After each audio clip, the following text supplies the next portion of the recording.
Magluto naman tayo ng ginataang puso ng saging. Napakadali lang nitong gawin at masarap pa. Ito mga sangkap na gagamitin natin. Puso ng saging. Hiniwa ko lang ito ng maninipis. Binabad ko lang sa suka at pagkatapos ay hinugasan ko lang sa tubig at pinigang mabuti. Ground pork. Hipon. Kailangan din natin ng sili pampaanghang. Sibuyas. Ng bawang.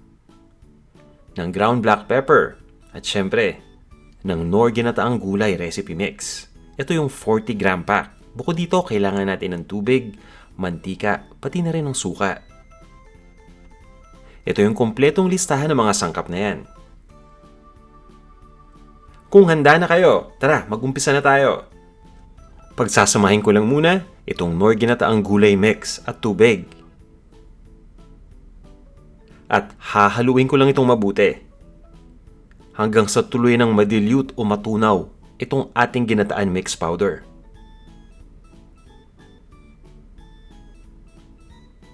At once na mahalo na, itatabi ko lang muna ito. Ready na tayo para magluto. Magpapainit lang ako ng isang pan. At lalagyan ko na ito ng mantika. Habang papainit pa lang yung mantika, ilalagay ko na itong bawang. At itutuloy ko lang ang pag-isa hanggang sa mag-umpisa na itong maging kulay brown. At yan, ready na to. Ibig sabihin, pwede ko nang ilagay itong sibuyas. Ito'y dilaw na sibuyas lang na hiniwa ko ng maliliit na peraso. Walang kaso kahit anong kulay ng sibuyas ang gamitin ninyo. At dating gawi pa rin tayo itutuloy natin ang pag-isa hanggang sa lumambot na yung sibuyas. At ilagay na natin itong giniling na baboy o ground pork. Konti lang ang gagamitin natin. Yan, at pagkalagay, importante na paghiwalay-hiwalay natin ito sa isa't isa, agad-agad. Otherwise, mamumuo yan. Ituloy lang natin ang pag-isa habang hinahalo-halo hanggang sa maging kulay light brown na itong pork. Ihanda nyo na rin yung banana blossom o yung puso ng saging dahil ilalagay na natin ito. Gaya ng nabanggit ko kanina, itong sariwang puso ng saging ay hiniwa ko lang ng pinakamanipis na peraso na kaya ko.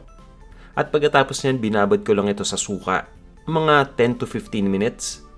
Pagkatapos nun ay hinugasan ko sa tubig at piniga ko mabuti dahil medyo madagta ito. So ginagawa ko yung para mawala yung dakta. Yan. So igigisa ko lang ito ng mga 2 minutes. At maglalagay pa ako ng extra na suwang puti.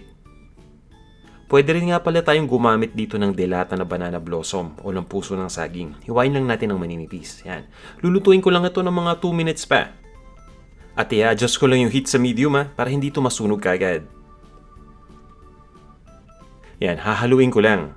At this point ay naluto na natin ng bahagya itong puso ng saging sa suka. Pero kulang pa yung time. Kailangan pa natin itong lutuin ng medyo matagal. Kaya ibubuhos ko na yung mixture ng ating Knorr ginataang gulay recipe mix sa tubig. Hahaluin ko lang muna ito ng bahagya. At papabayaan ko lang itong kumulo. Pwede na rin nating lagyan ito ng sili habang hinihintay na kumulo. Para nang sa ganun, magbigay ka agad ito ng anghang dito sa ating dish. Napakasarap ng ginataan sa akin kung maanghang. And guys, kung ayaw ninyo ng maanghang, optional lang itong sili. Pwede kayong hindi na maglagay.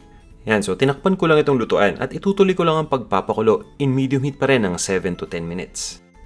At pwede rin kayo magdagdag ng extra na tubig kung sa tingin ninyo na natutuyuan ito habang pinapakulo. Hahaluin ko lang ito sandali. At i-ready ko na rin yung hipon. Ang gamit ko ay yung frozen na pre-cooked na nabibili natin sa supermarket. Kaya ganyan ang kulay niyan. Pero syempre mas maganda kung sariwang hipon ang gagamitin ninyo. Pwede rin kayong gumamit ng hipon na may ulo pa at may shell. Basta ang importante, tatanggalin lang natin yung bituka or ide-devein natin. Lulutuin ko lang ito ng mga 2 minuto pa. At pagkatapos ay titimplahan ko lang ito ng ground black pepper. Nasa sa inyo kung gaano ang dami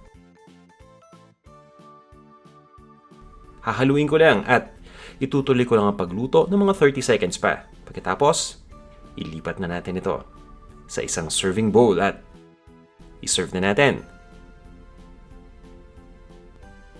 Ito na ang ating ginataang puso ng saging. Tara, kain na tayo!